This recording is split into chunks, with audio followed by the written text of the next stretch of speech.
Hello. Welcome to The Patriotic Communist. My name is Max Rice. So I'm sure this podcast will be changing the whole time I'm doing it, but for now the format for the episodes that I've decided will be in two pieces. The first part will be me talking about the current events and me giving my personal take on them. The second part of the podcast will simply be me making the case for a socialist revolution in America. There's a lot to talk about on that front, and I look forward to making that case for anyone that is willing to listen. So for current events today, I'm going to talk about the Democratic primary for the presidential nomination and the general election for the President of the United States that is coming up. As I'm sure you are all aware, Joe Biden is the frontrunner by a lot. And it would be pretty much impossible for Bernie Sanders to catch up at this point. And what I mean by that is it'd be a political miracle. It's not mathematically impossible, but it would be pretty much a political miracle. This entire race has been horrible from the beginning. I was a supporter of Bernie Sanders. I voted for him here in San Diego. But I watched in horror as he ran a weak, unambitious campaign. He called Joe Biden his friend. He insisted that Joe Biden was not corrupt, which is factually not true. And he pretended that Donald Trump was the big problem with this country. Is Trump a big problem? Of course he is. But Donald Trump is what you get when you have a corrupt, unresponsive, and out-of-touch political system. What Bernie Sanders needed to do to win this thing was delegitimize his opposition, which should have been pretty easy since his competition was corrupt scum and not legitimate. He needed to point out that Joe Biden can't be trusted for two simple reasons. He is corrupt. He has lots and lots of big money interests behind him. He is also an impulsive liar. He has lost previous elections for making up crazy lies. He lied about his involvement in the civil rights movement, even after his campaign advisors told him that he was not involved in the civil rights movement, in case you forgot, Joe, and he just kept on lying, and that is only one example. He really does lie like Trump does, just over the top and all of the time, like an impulsive liar. But the main point about Joe Biden that I would have centered on if I was Bernie Sanders is corruption. Bernie Sanders likes to do this thing where he acts like Joe Biden has a different vision than him, that he believes this and I believe that, and I think this is all wrong. Joe Biden does not believe in anything. All he is an empty corporate vessel. How much his so-called beliefs line up with corporate profit interests is not a coincidence, and Bernie Sanders knows this. Now, am I saying Joe Biden doesn't believe anything? Actually, no. I'm saying we can't trust him for a single word he says about what he believes because he's a liar and he has alternative motives. He's not an honest player in the game. Bernie Sanders painted a picture of Joe Biden being a moderate choice, when he should have made Joe Biden look like an illegitimate choice, an illegitimate corrupt vessel for corporate talking points and policy, because that is what he is. But Bernie Sanders did not even come close to this. Instead, what he did was gaslighted us. He apologized and corrected a surrogate of his that called Joe Biden corrupt in an article they wrote, even though it was factually true.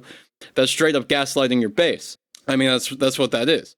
And I thought I was super disappointed when I heard about that. It almost felt like Bernie Sanders was never serious about winning from the beginning. I mean, he talks about a political revolution, but he can't point out that the party that he's running to be the nominee of right now, he's not running against Trump right now, he's running against the other Democrats. But pretending like they're not corrupt, that's not a political revolution.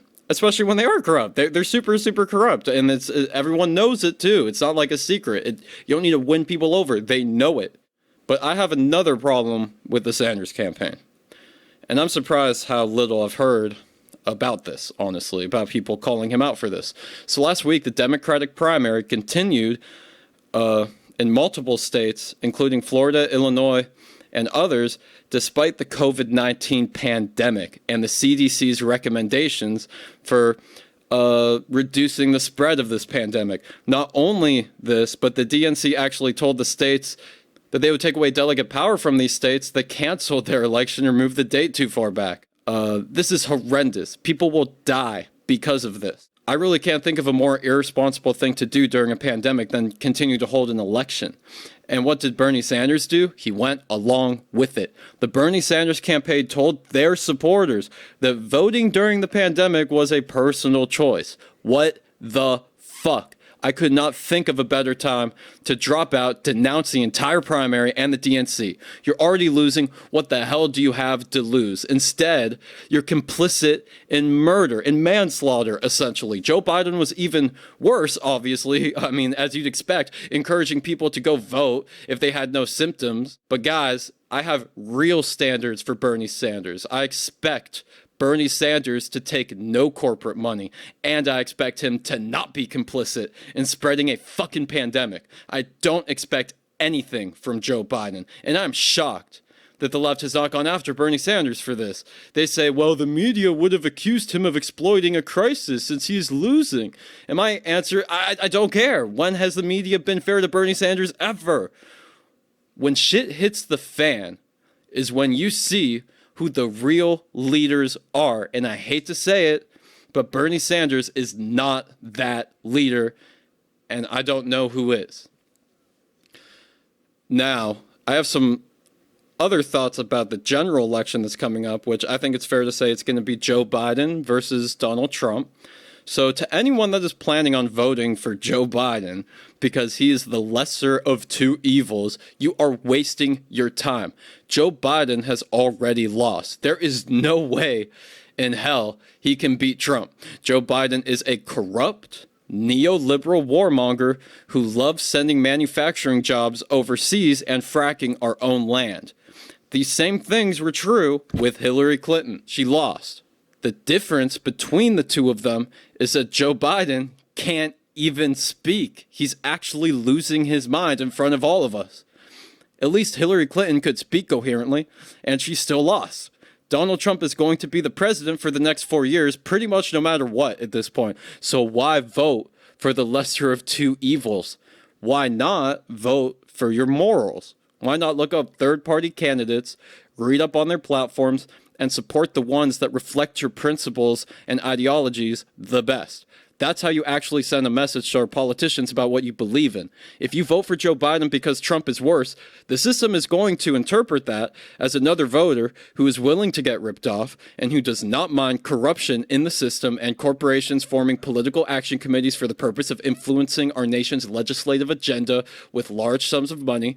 Voting for Joe Biden tells the system that you don't mind if we stay in the Middle East forever, that you don't mind if we help Saudi Arabia commit a genocide and armed terrorist organizations, that you don't mind that we continue to ignore climate change and actually exacerbate it more at the expense of our children and grandchildren. So if you vote for Joe Biden, it's just as fucking dumb as voting for Donald Trump. It is. So the current events are pretty bleak. Politics are pretty depressing. Hopefully they get better. Anyways, time for the part of the podcast where I make the case for socialism. So today, for this part of the podcast, the second part of me making the case for socialism, I'm going to talk about the fundamental flaws of capitalism. And the reason I'm starting my argument for socialism on this subject is because to better understand socialism or communism, or to understand it at all, you need to understand capitalism. The reason for this is because socialism is a product of capitalism. It is the natural evolution of our current flawed economic system. For a person to argue that capitalism is the best system for an economy and that human beings have figured it out and we're never gonna, produce and distribute goods better than the way we do now, is the same as someone denying evolution, pretty much. Our economic and social structures evolve, just like our technology does.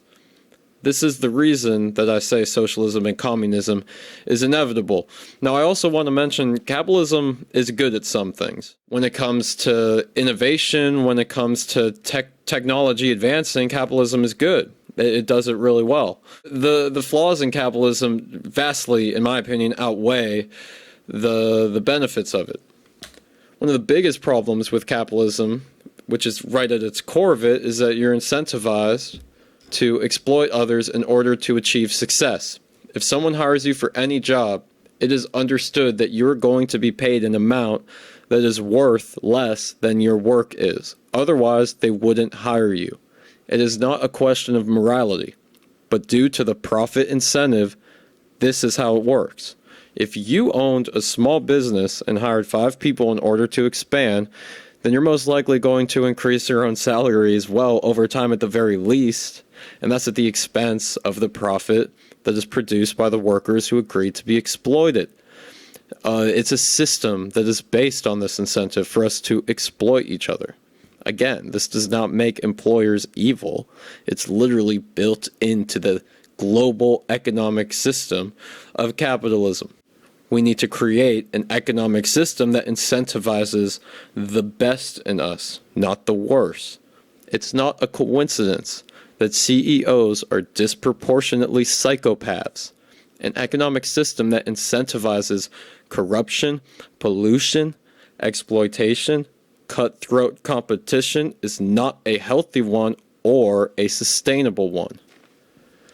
Now, in this podcast in general, you're going to hear me say the word incentivize a lot, because it is so important. When we're talking about economic systems, the point of the system is supposed to incentivize the proper way of producing and distributing, because no matter what, people produce, consume, and distribute. It's what we do. The issue with capitalism is the incentives. And one of the most important parts of an economic system, which is a system of producing and distributing goods, is how you incentivize that to be done in a way that's sustainable and actually guarantees prosperity for the entire society. In a society that made sense and incentivized this cooperative behavior, wouldn't we eliminate poverty, eliminate homelessness?